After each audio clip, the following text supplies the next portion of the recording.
Tell me, is overhead press the ultimate shoulder exercise? Good morning, this is the G from the Corriban gym in the middle of Malta, San Juan.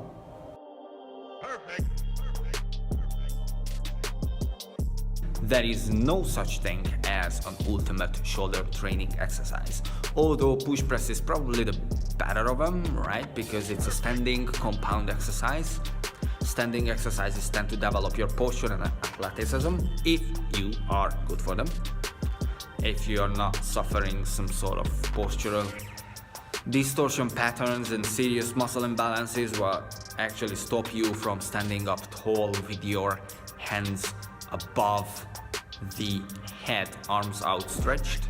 If you have the understanding of external rotational concept, locking out the elbow, getting the arm overhead, then they are extremely beneficial for you.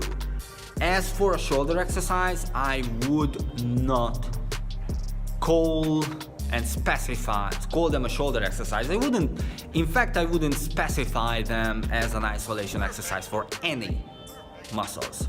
I would say that push press is a compound exercise for the overhead press movement and the overhead archetype. That's what it is.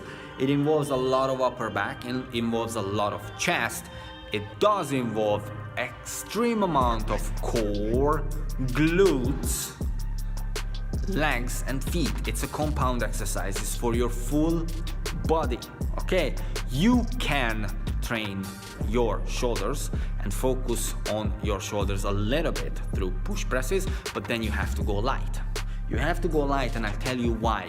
Because if you go heavy in push presses, you gotta be explosive. And when you're explosive, you tend to use your pecs, your chest, a bit more than your shoulders. So if you're light in push presses, lightweight, and you go extremely slow, you will feel the burns in the shoulder. That's a good way of doing it. That's okay. But then I would focus on something else as well. I would focus on externally rotated cross raises. I would focus on externally rotated front delt raises. I would focus on lateral raises, which I call the Batman. And I would also focus on the rear delt by hinging forward and carrying out a sort of like lateral raise in an angle. A couple of things about presses and raises. I would never internally rotate my shoulder during these exercises, just because of the physiology of the joint. You can cause a lot of damage and a lot of pinching, and you can end up screwing your posture, giving yourself ulnar nerve syndrome, giving yourself many other issues. So I would make sure that I'm always externally rotated in any of these exercises, including the shoulder raises, which brings the question of how do I train my rear delt? Because the concept is that if you bring your pinky higher, then you train your rear delt. It's a faulty concept. If you bring your pinky higher, you're internally rotating your shoulder, and if you're internally rotating and raising, you're pinching the shoulder joint, causing inflammation and damage. So that cool pain you feel in your shoulder after doing these type of raises is actually a pain of an injury. So to train different angles of your shoulders, you need to alter your body position so that a certain muscle becomes the one that leans against gravity. Makes a lot of sense, isn't it?